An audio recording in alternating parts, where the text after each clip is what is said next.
Hello! Isang magandang hapon mga kasari-sari ko dyan. Kumusta kayo? Kumusta ang napakainit na panahon dyan sa lugar ninyo? Kagaya din ba kayo dito sa amin? Mukha na kaming mga lechon. Nagmamantika ng mga kasari-sari. So bago yan, mga kasari, narito na naman ang atitintin ninyo. Salamat nga pala sa mga new subscriber ko at pasensya na rin po. Halos 6 na araw akong hindi nakapag-upload kasi ako talaga ay busy. Sobrang busy. Syempre, inuna ko muna yung pangangailangan ng aking negosyo bago dito sa ating vlog, mga kasari.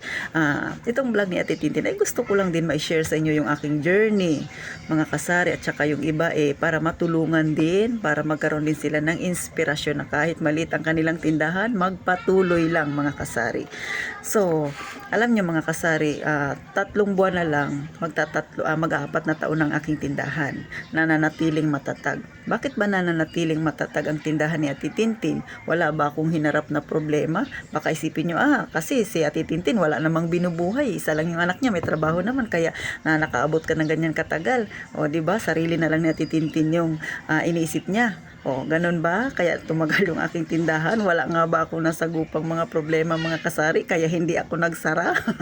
Abay, marami rin. At kadalasan, ang problema na sinagupa ko ay sinagupa na rin ng mga ilang matatagal na nagtitindahan pero nananatiling matatag. Pero ano nga bang sekreto ng mga may tindahan na tumagal? O, syempre yan ang ating pag-aaralan ngayon. O pag-aaralan, di ba? Parang teacher.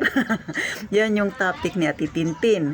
Pero syempre bago ako magsimula, hihingi muna ako sa inyo ng isang pakiusap. Pa-subscribe naman, kasari. At saka sana palike na rin ang video na ito. At kung hindi ka busy, baka naman pwedeng i-share mo na rin. Sana dumami pa tayo. Tayong mga nasa mas ang pamumuhay. Gusto ko lang sabihin sa inyo na si Ate Tintin ay hindi mayaman. Ang sinishare ko sa inyo yung problema nating mga nasa masa. Yan yung aking ibinabahagi. Ito yung real talk na pamumuhay natin. So struggle din naman ako, kagaya rin ako sa inyo, pero nananatiling positibo ang Ate Tintin ninyo kahit na maraming naranasang pagsubok dito sa aking maliit na tindahan. So ngayon, nakasubscribe ka na ba? O tara, pag-usapan na natin. Alam niyo mga kasari, isa sa nakita kong naging dahilan kung bakit naging maunlad ang aking tindahan. Pero syempre, bago naging maunlad yung tindahan ko, una sa mga bago pa lang na subscriber ni Ate Tintin, ang tindahan ko ay nagsimula lang ako ng 20,000. Yan ang kapital ko. Sumunod na dagdagan ng 15K. So naging 35K ang aking puhunan. Sobrang alog-alog. Pero ngayon sa loob ng halos mag-4 na taon, siguro kung ito total mo na itong aking maliit na tindahan, ay lumago na siya na siguro ay mahigit ng 100,000. Ngayon hindi pa kasali dyan yung mga naipundar ng Ate Tintin. Naipon ko ng pakunti-kunti, at syempre kung sasumahin pa ang mga nagastos ng anak ko na muntik ng lumubog, siguro nasa 200 na rin, mga kasari, ang tindahan ko. So, wala ba akong hinarap na problema? Abay, marami. Sa mga laging nakasubaybay kay Ate Tintin, una ko naging problema, yung muntik nang lumubog ang tindahan ko. Marami din akong kakompetensya dito. Kung dito ka banda pupunta, may isang tindahan dyan na matagal na siyang nagtitindahan. Kaunting paakyat, may tindahan ulit. Akyat ulit, may tindahan na naman hanggang makalabas ka ng kanto. Pag dito naman banda, may tindahan din na isa. Bago ka lumiko, tindahan na naman hanggang makalabas ka ng kabilang kanto ulit, may tindahan pa rin. Sunod-sunod na. At kung didiretsuhin mo naman itong kanto na ito, bago ka rin makarating doon sa kanto, ilanding tindahan ang madadaanan mo. So, maraming kakompetensya. Mga kasari, kaya ko sinasabi ito kasi nga baka sabihin niyo wala ka kasing kakompetensya, Ate Tintin. Abay, marami. Kaya nga sinasabi ko sa inyo kung gaano karami ang kakompetensya ko. Pero bakit ako nananatiling matatag? Kasi syempre positibo lang ako. Minsan may mga time talaga na napakatumal ng customer. napakatumal ng bintahan. Kasi nga, sa dami ninyong mga may tindahan, maraming pagpipilian si customer kung saan siya bibili. Pero dapat, ikaw, positibo ka lang. Gumawa ka ng mga paraan na makakatulong sa iyong tindahan para kahit papano mapansin ka ni customer. Maliban pa dyan mga kasari-sari, bukod sa mga yan na problema ko, naranasan ko rin yung ako ay ma-scam o yung Gcash ko, kailan lang yan nangyari mga kasari, mahigit pa lang siguro 1 buwan simula nung ako'y na-scam. At syempre, puhunan pa rin yun. So, may nadali na naman na puhunan ko. At bukod pa doon, iba pa yung sa anak ko na nangyari, na panay ang hingi ng hingi, kaya muntik lumubog yung tindahan ko.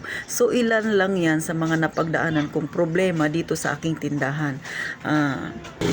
Syempre, sa una, medyo talagang mahirap ibangon ang tindahan. Pero pag porsigido ka mga kasari, lalo na kung ikaw ay datihang empleyado at naisip mong hindi ka nababalik sa pagiging empleyado, ay talagang magpupursigi na ayusin mo ang iyong negosyo. So yun yung tumatak sa aking isipan. So ito na nga, kaya naging matatag ang aking tindahan. Siyempre napagdaanan ko na halos lahat ng mga yan. May mga ginawa akong pagpapasya na pinag-isipan ko munang maigi, at sa awa naman ng Diyos ay naging okay naman, naging epektibo naman. At syempre, isa rin ito sa nakatulong mga kasari, yung aking maliit na tindahan, ang aking mga paninda ay visible talaga sa aking customer mga kasari. Pero, hindi ibig sabihin na okay sa akin ay magiging okay rin sa inyo ito mga kasari. O, bakit ko ba nasabi? Kasi nga, yung aking tindahan, sabi ko nga sa inyo visible. So, yung pagiging visible ng tindahan ko ay hindi rin pwede sa iba, hindi siya applicable. Lalo na kung yung barangay ninyo dyan ay maraming magnanakaw, o diba? Katulad sa akin, yung customer ko pwedeng dumukwang hanggang dito malapit sa akin. So, open lang yung tindahan ko, wala siyang screen. So, yung ibang tindahan kasi kung makikita ninyo, lalo na sa mga nagbablog at malalaki ang tindahan, may mga screen yung kanilang tindahan. Lalo na kung talamak talaga ang magnanakaw. Pero dito sa amin, pagka may bantay, ay wala namang nakikialam. So, okay lang na open siya. So, kaya nga gaya ng sabi ko, hindi ito applicable sa mga, yung na-share ko sa mga, ang tindahan nila ay hindi open. Kumbaga maraming screen kasi nga syempre iniiwasan din yung magnanakaw. Pero sa akin ang nakatulong talaga ay yung ganito, naging open yung aking tindahan, tapos nakikita ni customer, may bantay dito kasi nga syempre pag dumaan lang yung mga estudyante, kitang-kita na yung mga paninda na aking tindahan. Maliban pa doon, syempre depende rin yan sa pag-aayos. Sa totoo lang mga kasari, itong ganitong style na open yung tindahan, sobrang nakakapagod. Sa totoo lang yung ako mabilis na akong kumilos, pero pagka nag-umpisa akong nag-display simula sa labas hanggang dito sa loob, 2 oras talaga mga kasari, mabilis ko na yun. Mga kasari, mabilis ko na yun 2 oras. Tapos lalo na kung may mga pinamili pa ako, ay kalahating araw talaga mga kasari ang pagdi-display ko kasama ang pag-aayos. Kaya kadalasan ang kain ko ay 8:30, minsan 8:00 ganun. Doon minsan pinapabayaan ko na lang muna na makalat yung tindahan ko, kumakain na muna ako, lalo pag gutom na ako. Kasi nga matagal na ayusin yung aking tindahan, kasi yung mga hindi ko ilalabas ko pa sa harapan, iayos ko pa yung mga drinks ko, naka-display yan, kasi nga isa sa dahilan ko para pag tumingin si customer, hindi na siya magtatanong, nakikita niya na yung mga soft drinks ko, ay may ganitong tinda si ate, o diba, minsan may random na customer lang na, te pabili ako ng ganito, o diba, kasi kitang-kita niya yung paninda ko. So ganyan yung aking tindahan. Pero syempre hindi naman sa lahat nga pwede itong ganitong style, kasi nga lalo na kung talamak nga yung magnanakaw. Baka makalingat ka lang saglit, pagharap mo ubos na yung paninda mo. Dito sa amin hindi pa naman ganun, may takot pa yung magnanakaw. So nagnanakaw sila yung hindi sila nakikita ng tao sa gabi lang. Pero siyempre sa ibang lugar nakikita ninyo kahit may bantay nga, minsan harap-harapan, di ba, na ninanakawan yung isang tindahan. So malaking lugi yun sa atin. So sa akin, para sa akin yung naging pinaka dahilan bakit madaling lumago yung aking tindahan, naging matatag, mas madali akong nakapag-ipon, kasi ganun nga, visible yung aking mga paninda. At saka kahit na malit yung aking tindahan, kompleto ako. Gaya ng mga nauna ko pang na-vlog, kung hindi siya mabenta, at least may stock ka kahit kaunti, kasi tsaka hanapin niya ni customer. Ganun yung naging isipan ko mga kasari. Kaya wag ka mag-isip na ay hindi naman ito mabenta kaya hindi ako bibili. Wag ganun, kasi may meron at meron niyang maghahanap. Pero bumili ka konting-konti lang, yung hindi rin naabutan ng expire mga kasari. So yan yung number 1 na thinking ni Ate Tintin. So kita nyo naman mga kasari, medyo marami ng tinda si Ate Tintin. At maliban pa dyan, syempre meron na tayong kahit papano paunti-unting naiipon. May nabili rin na tayong remembrance para sa ating sarili. So ako ay masayang masaya na pinasok ko itong ganitong tindahan. Sinong mga nakaka-relate dyan? Taas-taas ang mga kamay mga kasari. Sana sa mga bago pa lang na may tindahan, ma-inspired kayo ni Ate Tintin. Malaking tulong yung ganito. Gaya ng mga nasabi ko na sa unang kong vlog, yung pinakaayaw ko talagang gawin yung mag-repack ng uling. Ay, nakakapagod mga kasari. Pero si Ate Tintin, nagre-repack pa rin ng uling. Wala akong magawa. Mabenta rin yan sa akin. May time lang na katulad ngayon, wala akong repack na uling kasi nga wala na akong mabilhan. Yung nagde-deliver sa akin ay next week pa daw mga kasari. Maliban pa doon mga kasari, isa rin sa nagpabilis ng pagkakaroon ko ng maraming paninda yung kunwari may benta ko ngayong araw, kinabukasan bili ng paninda. Sabi ko nga sa iyo, yung mga ilang unang buwan ko, panay bili ako ng bili ng paninda. So, hindi mo na ako kumukuha doon sa aking tinubo. So, pagka marami ang ngayon, kunwari, 2,000 yung benta ko, ibibili ko yan kinabukasan kaagad. So, bili ng bili mga kasari para lumago ng lumago. Pagka lumago na, saka ka napipitas ng yung pinaghirapan. Alam niyo, minsan mga kasari, nagsisisi nga ako, bakit ngayon lang ako nagtindahan? Dapat pala noon pa, nagtindahan na ako. Naisip ko, baka mas malaki na yung naipon ko. Pero pinagpapasalamat ko rin na kumbaga na-experience ko rin yung pagiging empleyado kasi yung mga na-experience ko sa pagiging empleyado, yung iba doon ay nai-apply ko rin ngayon sa aking tindahan.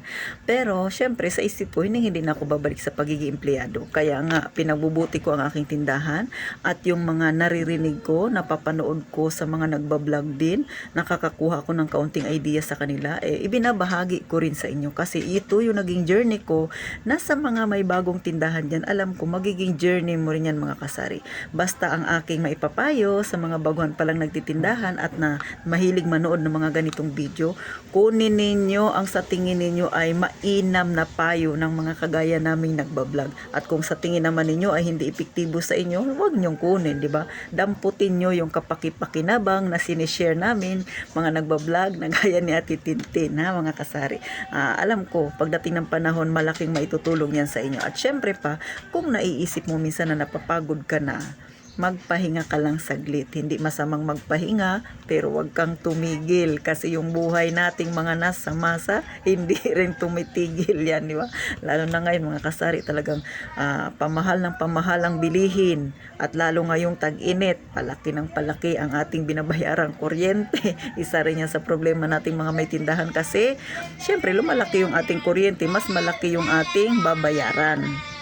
So, paano mga kasari, hanggang dito na lang ang aking na-share sa inyo kung bakit matatag ang tindahan ni Ate Tintin. Sana kahit papano nakakuha kayo ng kaunting idea at sana ipatuloy kayong sumubaybaybay sa aking journey mga kasari. Tandaan ha, hindi pa yaman-yaman ang binablog ni Ate Tintin. Kagaya nyo, nasa masa rin ang aking pamumuhay. Sana magtulungan tayo at kung meron kayong gustong itapik, i-comment nyo lang dyan sa baba mga kasari-sari. Pagtulungan nating pag-usapan para kahit paano makatulong ako sa inyo. So paano mga kasari, mag-iingat kayong palagi.